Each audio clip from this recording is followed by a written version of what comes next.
पेड़ मनुष्य की आत्मा को शांति देते हैं। यदि आप शक्ति और धैर्य जानना चाहते हैं तो पेड़ों की संगति कर सकते हैं, क्योंकि पेड़ों के बिना रहना सचमुच अपनी जड़ों के बिना रहने के समान है।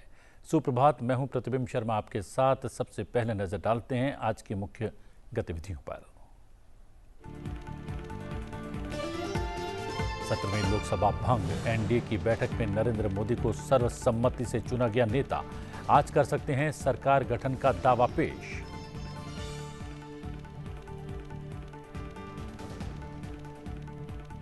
प्रधानमंत्री नरेंद्र मोदी को 18वीं लोकसभा के चुनाव में जीत हासिल करने पर विश्व के नेताओं से मिल रहे हैं बधाई संदेश। नरेंद्र मोदी ने विश्व नेताओं को दिया बधाई संदेशों के लिए धन्यवाद।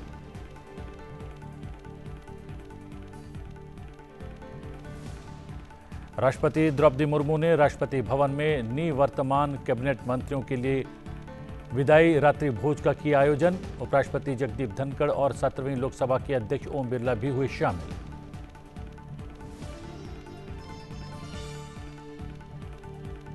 यूएस वर्ल्ड यूनिवर्सिटी रैंकिंग 2025 हुई जारी। भारतीय विश्वविद्यालयों ने किया बेहतरीन प्रदर्शन। आईआईटी बॉम्बे ने साल 2024 की रैंकिंग के मुकाबले बेहतर प्रदर्शन करते हुए रैंकिंग में हासिल किया 118वां स्थान। आईआईटी दिल्ली भी 150वां स्थान हासिल करने में रहा कामयाब।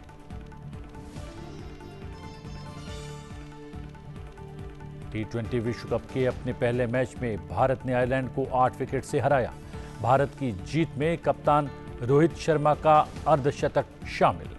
अब 9 जून को दूसरे मैच में पाकिस्तान से भिड़ेगा भारत।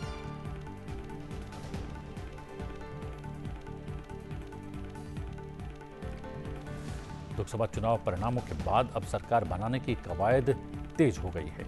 इसी सिलसिले में बुधवार को एनडीए की पहली बैठक पीएम आवास पर शाम 4 बजे हुई।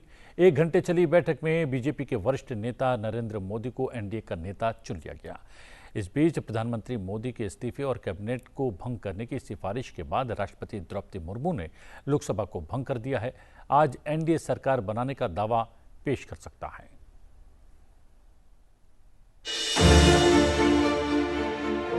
लोकसभा चुनाव में जीत के बाद बुधवार को प्रधानमंत्री नरेंद्र मोदी के आवास पर एनडीए में शामिल दलों के नेताओं की बैठक हुई, जिसमें सहयोगी दलों की ओर से प्रधानमंत्री नरेंद्र मोदी के नेतृत्व में भरोसा जताया गया और साथ ही दलों की ओर से नई सरकार को समर्थन देने का ऐलान किया गया।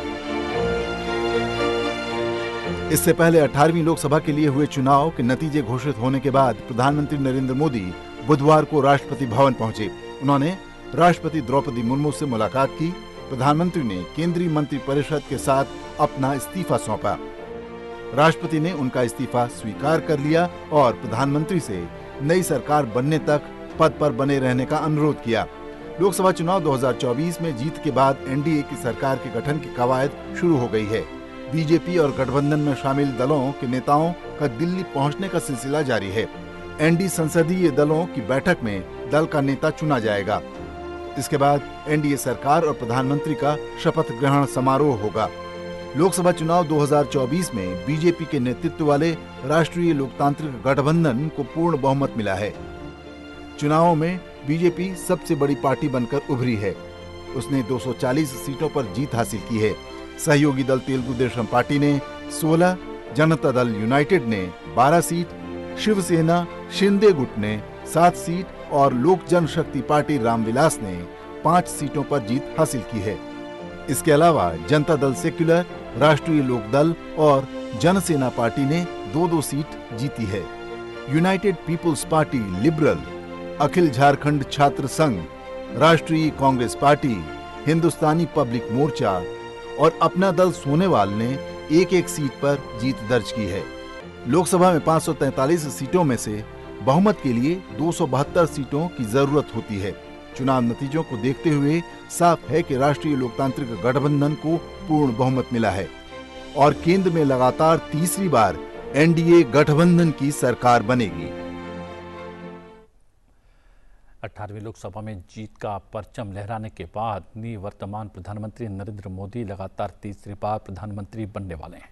चुनाव में एनडीए को मिली जीत पर देश विदेश से बधाई संदेश आ रहे हैं। ऐसे में दुनिया के शीर्ष 3 नेताओं ने भी प्रधानमंत्री मोदी को बधाई दी है। इनमें अमेरिका के राष्ट्रपति जो बाइडेन, ब्रिटेन के प्रधानमंत्री ऋषि सुनक और रूस के राष्ट्रपति व्लादिमीर पुतिन भी शामिल है। इजराइल, अमेरिका, चीन के साथ साथ इटली की प्रधानमंत्री जॉर्जिया मेलोनी, श्रीलंका के राष्ट्रपति रानिल विक्रमसिंघे और नेपाल के प्रधानमंत्री पुष्पकमल दाहाल प्रचंड सहित विश्व के तमाम नेताओं ने आम चुनाव में भाजपा नेत राष्ट्रीय जनतांत्रिक गठबंधन की जीत पर प्रधानमंत्री नरेंद्र मोदी को बधाई दी है। दुनिया भर के नेताओं ने उनके साथ मिलकर काम करने की इच्छा भी जताई है। अमेरिका के राष्ट्रपति जो बाइडेन ने प्रधानमंत्री नरेंद्र मोदी को कॉल कर शुभकामनाएं दी। उन्होंने कहा, राष्ट्रीय जनतांत्रिक गठबंधन एनडीए को उनकी जीत के लिए बहुत बहुत बधाई हो। प्रधानमंत्री मोदी और एनडीए के अलावा बाइडेन ने देश के 650 मिलियन मतदाताओं को भी शुभकामनाएं दी हैं। उन्होंने कहा कि हमारे दोनों देशों के बीच दोस्ती और बढ़ रही है। हम असीमित संभावनाओं वाले साझा भविष्य को अनलॉक कर रहे हैं।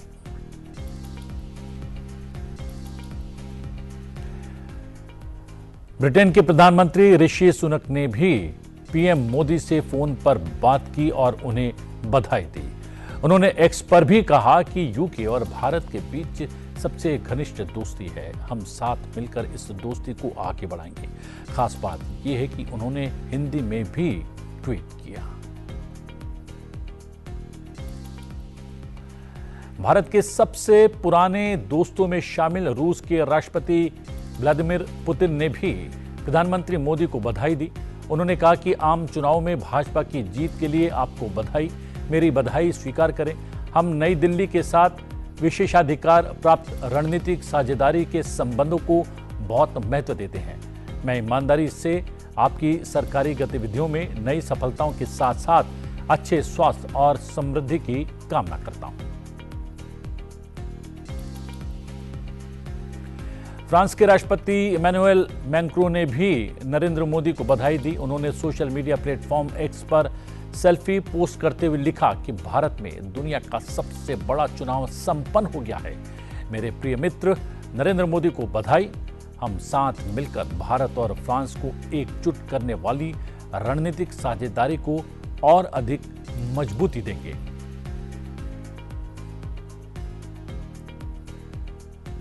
इटली की प्रधानमंत्री जॉर्जिया मेलोनी ने सोशल मीडिया प्लेटफॉर्म एक्स पर पोस्ट करते हुए लिखा कि लोकसभा चुनाव में जीत पर प्रधानमंत्री नरेंद्र मोदी को बधाई। ये निश्चित है कि हम इटली और भारत को जोड़ने वाली दोस्ती को मजबूत करने के लिए मिलकर काम करेंगे और हमारे राष्ट्रों एवं हमारी जनता की भलाई के लिए विभिन्न मुद्दों पर सहयोग करेंगे।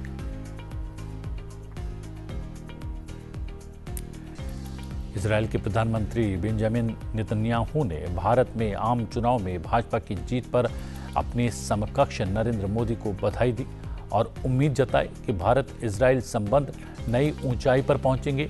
नेतन्याहू ने सोशल मीडिया मंच एक्स पर कहा, प्रधानमंत्री नरेंद्र मोदी को चुनाव में सफलता मिलने पर हार्दिक बधाई। उन्होंने ये भी कहा कि भारत और इजराइल के बीच दोस्ती नई ऊंचाइयों की ओर बढ़ रही है। यही कामना है और बधाई हो।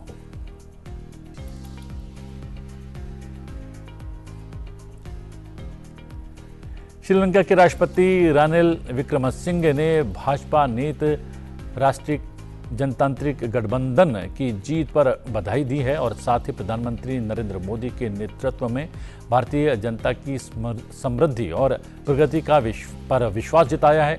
उन्होंने एक्स पर पोस्ट किया, निकटतम पड़ोसी होने के नाते श्रीलंका भारत के साथ मजबूती से साझेदारी के लिए तत्पर है। नेपाल के प्रधानमंत्री पुष्पकमल दाहाल प्रचंड ने सत्तारूढ़ गठबंधन की चुनावी सफलता पर अपने भारतीय समकक्ष को बधाई दी है। उन्होंने एक्स पर पोस्ट करते हुए कहा है, भाजपा और राष्ट्रीय जनतांत्रिक गठबंधन की लोकसभा चुनाव में लगातार तीसरी ऐतिहासिक जीत पर प्रधानमंत्री नरेंद्र मोदी को बधाई। हमें भारत की जनता की उत्साहपूर्ण भागीदारी और दुनिया की सबसे बड़ी लोकतांत्रिक प्रक्रिया में सफलतापूर्वक संपन्न होने पर प्रसन्नता है। मॉरिशस के प्रधानमंत्री प्रविंद कुमार जगन्नाथ ने मोदी को उनकी ऐतिहासिक जीत पर बधाई दी है। मॉरिशस के प्रधानमंत्री जगन्नाथ ने एक्स पर लिखा, प्रधानमंत्री मोदी को ऐतिहासिक तीसरे कार्यकाल के लिए जीत पर बधाई। आपके नेतृत्व में सबसे बड़ा लोकतंत्र लगातार प्रगति के पथ पर अग्रसर रहेगा। मॉरिशस भारत विशेष संबंध अमर रहे। मालदीव के राष्ट्रपति डॉक्टर मोहम्मद मुइज़ू ने भी प्रधानमंत्री मोदी को बधाई दी और साथ ही द्विपक्षीय संबंधों को बेहतर करने और आगे बढ़ाने के लिए भारतीय प्रधानमंत्री के साथ काम करने की इच्छा भी जाहिर की।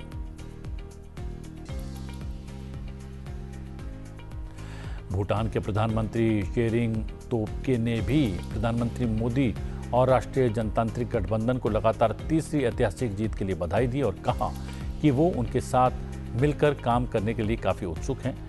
उन्होंने एक्स पर लिखा, दुनिया के सबसे बड़े चुनाव में लगातार तीसरी ऐतिहासिक जीत के लिए मेरे दोस्त प्रधानमंत्री मोदी जी और राष्ट्रीय जनतांत्रिक गठबंधन को बधाई। वो आने वाले समय में भारत को नई ऊंचाइयों तक ले जाएंगे और मैं दोनों देशों के बीच के संबंधों को और मजबूत करने के लिए उनके साथ काम करने के लिए उत्साहित हूं।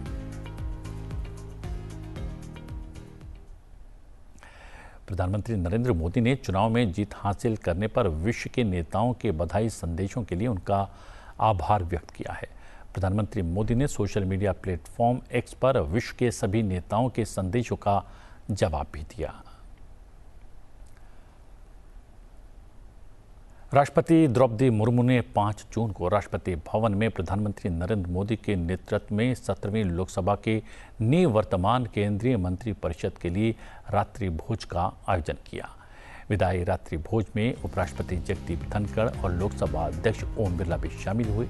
ये रात्रि भोज प्रधानमंत्री नरेंद्र मोदी द्वारा राष्ट्रपति को अपना इस्तीफा सौंपने के कुछ ही घंटों के बाद हुआ। वहीं राष्ट्रपति ने इस्तीफा स्वीकार कर लिया है और प्रधानमंत्री नरेंद्र मोदी से नई सरकार के गठन तक कार्यभार संभालने में भूमिका बनाए रखने का अनुरोध भी किया है।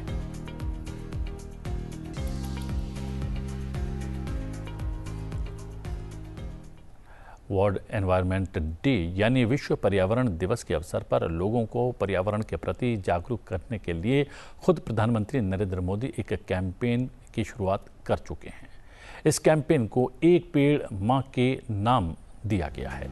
इसकी शुरुआत प्रधानमंत्री नरेंद्र मोदी ने खुद एक पौधा लगाकर की। प्रधानमंत्री नरेंद्र मोदी इस कैंपेन की शुरुआत बुद्ध जयंती पार्क में एक पौधा लगाकर किया। प्रधानमंत्री ने सभी देशवासियों से हमारे ग्रह को बेहतर बनाने में योगदान देने का भी अनुरोध किया और कहा कि पिछले दशक में भारत ने कई सामूहिक प्रयास किए हैं जिनसे पूरे देश के वन क्षेत्र में वृद्धि हुई है। उन्होंने ये भी कहा कि सतत विकास की दिशा में हमारे प्रयासों के लिए ये बहुत अच्छा है। इस अभियान का उद्देश्य देश भर में करोड़ों पेड़ लगाने के लिए अनूठा जन आंदोलन बनाना है।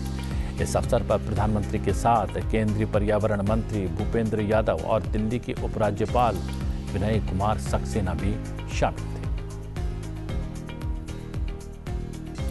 लोकसभा अध्यक्ष ओम बिरला ने भी विश्व पर्यावरण दिवस पर माननीय प्रधानमंत्री नरेंद्र मोदी जी के एक पेड़ मां के नाम अभियान के तहत संसद भवन परिसर और दिल्ली स्थित निवास पर वृक्षारोपण किया। उन्होंने एक्स के माध्यम से आग्रह किया कि आप भी एक पौधा अवश्य लगाएं तथा वृक्ष बनने तक उसका संरक्षण कर प्रकृति के प्रति अपना दायित्व निभाएं।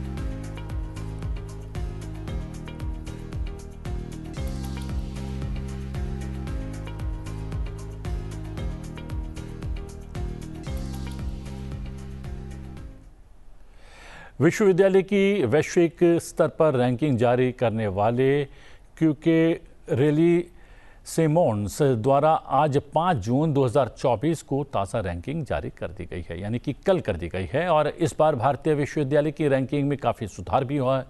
टॉप 150 की लिस्ट में भारत से IIT बॉम्बे और IIT दिल्ली ने जगह बनाई है।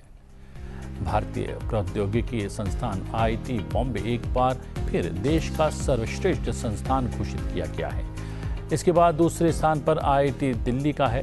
दोनों ही संस्थानों की वैश्विक स्तर पर रैंक पिछले वर्ष के मुकाबले बेहतर हुई है। QS वर्ल्ड यूनिवर्सिटी रैंकिंग 2025 में IIT बॉम्बे को इस 21वें संस्करण में 118वीं रैंक मिली है, जो कि पिछले वर्ष के 149वीं रैंक से 31 रैंक बेहतर है। इसी प्रकार IIT दिल्ली भी पिछले साल 2024 के 197वीं रैंक से 147 रैंक बेहतर होकर 47 रैंक बेहतर होकर 150वीं रैंक हासिल करने में कामयाब रहा। इस साल भारतीय विज्ञान संस्थान IIS बेंगलुरु की रैंकिंग में भी बढ़ोतरी हुई है। उसने 211वां स्थान हासिल किया है।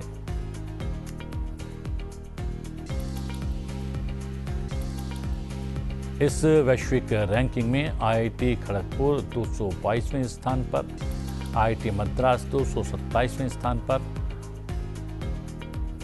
और IIT कानपुर ने 263वां स्थान हासिल किया है।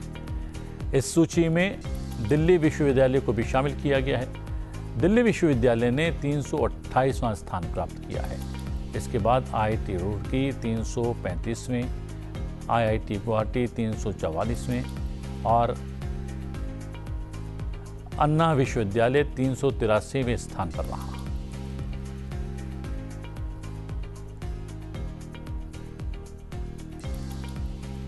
बात करते हैं T20 विश्व कप की। T20 विश्व कप 2024 में भारत ने जीत के साथ शुरुआत की है।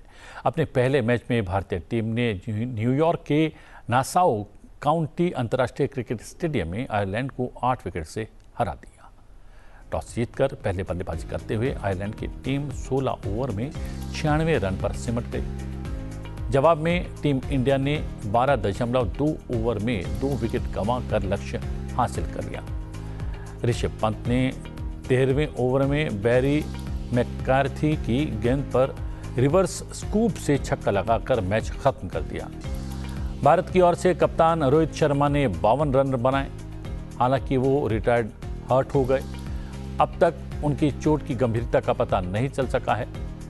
ग्रुप ए में अब भारतीय टीम 2 अंक के साथ शीर्ष पर आ गई है। अब भारतीय टीम का अगला मुकाबला 9 जून को चिर प्रतिद्वंदी पाकिस्तान के साथ है।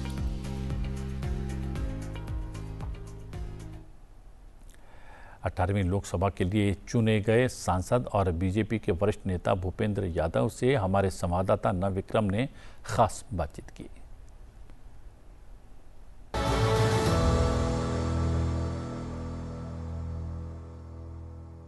नमस्कार, स्वागत है आपका संसद टीवी पर। मैं हूं नवविक्रम सिंह और मेरे साथ बेहद खास मेहमान मौजूद हैं। बीजेपी के वरिष्ठ नेता और 18वीं लोकसभा के सांसद भूपेंद्र यादव जी। सबसे पहले तो शुभकामनाएं 18वीं लोकसभा में चुने जाने के लिए।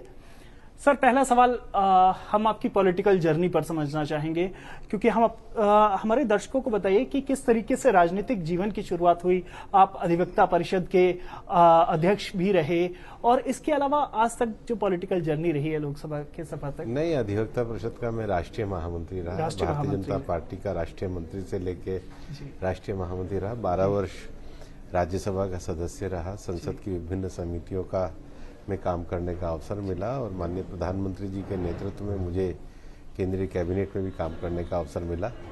मेरा ये सौभाग्य है कि 18वीं लोकसभा में मुझे अलवर के संसदीय क्षेत्र से निर्वाचित होने का अवसर प्राप्त हुआ है।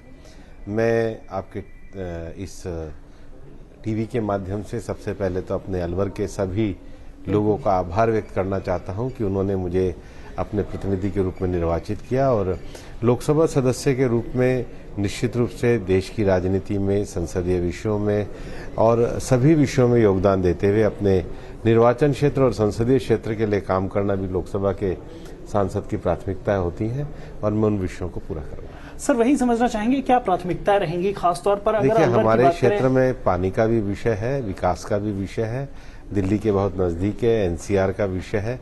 वो सारे विषय चर्चा में आए हैं और अब मैं निर्वाचित होने के बाद अपने लोगों के बीच में जाऊंगा और सरकार की जितनी भी कल्याणकारी योजनाएं हैं वो अलवर तक पहुंचे, उसके लिए मैं काम करूंगा। सर एक और बात, क्योंकि पर्यावरण से आपका खास रिश्ता है, पर्यावरण दिवस भी है आज, पर्यावरण दिवस पर क्या संदेश देना चाहेंगे दर्शकों को? इस सरकार में पर्यावरण मंत्री के रूप में माननीय प्रधानमंत्री जी ने मुझे दायित्व दिया और आज माननीय प्रधानमंत्री जी ने दिल्ली में बुद्धा गार्डन में एक पेड़ लगाया है। एक बड़े अभियान का उन्होंने बीजारोपण किया है और वो अभियान है एक पेड़ माँ के नाम। हम सब इस धरती पर जो जीवन जीते हैं और हमें जो जन्म देने वाली माँ है, अपनी माँ के साथ एक वृक्ष जरूर लगाएं। अगर माँ इस दुनिया में नहीं है तो उनकी फ़ोटो ज़रूर लगा करके इसको सोशल मीडिया में प्रचारित करें, लेकिन एक पेड़ हम अपनी माँ के नाम पे ज़रूर लगाएं। ये हरी भरी धरती है, धरती को भी हम माँ के रूप में ही कल्पना करते हैं। इसमें अगर हम पेड़ लगाएंगे तो जो आने वाले समय में जो सबसे बड़े खतरे हैं, जलवायु के तापमान का बढ़ना, धरती का बंजरीकरण होना जिसको डेजर्टिफिकेशन ऑफ लैंड, और बायोडायवर्सिटी का संकट, इन तीनों संकट के लिए एक योगदान होगा। COP26 में प्रधानमंत्री जी ने पूरे दुनिया को मिशन लाइफ का मंत्र दिया था, एनवायरमेंट फ्रेंडली लाइफ स्टाइल। तो एनवायरनमेंट फ्रेंडली लाइफ स्टाइल पे आज 5 जून को माननीय प्रधानमंत्री जी ने स्वयं वृक्षारोपण करके एक आह्वान किया है कि हम एनवायरनमेंट फ्रेंडली लाइफ स्टाइल में कम से कम एक पेड़ माँ के नाम पे लगाएं। आज उसका हैशटैग भी चला है और मैं आपके संसद टीवी के माध्यम से भी सबको आह्वान करना चाहता हूँ कि हमारे इस जन भागीदारी के बड़े वैश्विक कार्यक्रम में सभी लोग जुड़े, सभी सांसद भी जुड़े, नवनिर्वाचित सांसद भी जुड़े, अपने क्षेत्र के लोगों को भी जोड़े। सर शुक्रिया हम लोगों से बात करने के लिए, संसद टीवी से बात करने के लिए। निश्चित तौर पर आप देख सकते हैं कि भूपेंद्र यादव जी ने अपील की है कि जो एक पहल है पर्यावरण को बचाने के लिए, उससे सभी लोग जुड़ें, वो निर्वाचित सांसद हों या फिर देश के कोई भी आम नागरिक हों, इस पहल से जुड़ना चाहिए। कैमरामैन अजय के साथ नवविक्रम सिंह, संसद टीवी, दिल्ली। और अब समय है आपसे विदा लेने का। चलते चलते आपको छुड़ जाते हैं आज के दिन से जुड़े इतिहास के साथ। आप आज का इतिहास जानिए और मुझे दीजिए आज्ञा। बने रहिए संसद टीवी के साथ। नमस्कार। 6 जून साल 1867 को बाबा खड़क सिंह का जन्म स्वतंत्रता पूर्व पंजाब के सियालकोट में हुआ। वे भारतीय स्वतंत्रता आंदोलन के एक सक्रिय सेनानी थे। इलाहाबाद से कानून की पढ़ाई करने के बाद वे जल्द ही सिखों के मुद्दों और भारत के स्वतंत्रता संग्राम में सक्रिय हो गए। साल 1919 के जलियांवाला बाग नरसंहार के बाद पंजाब में वे सिख राजनीति के केंद्र बने। वे शिरोमणि गुरुद्वारा प्रबंधक कमेटी के पहले अध्यक्ष चुने गए। साल 1988 में भारत सरकार ने उनके नाम पर एक भारतीय डाक टिकट जारी किया। 6 जून साल 1879 में उपेंद्र नाथ बंदोपाध्याय का जन्म पश्चिम बंगाल के चंदन नगर में हुआ। वे भारत की आजादी के लिए संघर्ष करने वाले क्रांतिकारियों में से एक थे। अलीपुर षड्यंत्र केस के प्रमुख क्रांतिकारियों में उपेंद्र नाथ भी शामिल थे। उन्होंने अरविंद घोष के वंदे मातरम पत्र में भी काम किया। इसके बाद वे युगांतर पत्र के संपादक हुए और इस पत्र के द्वारा उन्होंने क्रांतिकारी विचारों का प्रचार किया। आजादी की लड़ाई में क्रांतिकारी गतिविधियों में सक्रिय रहे उपेंद्र नाथ को ब्रिटिश हुकूमत ने काले पानी की सजा भी दी।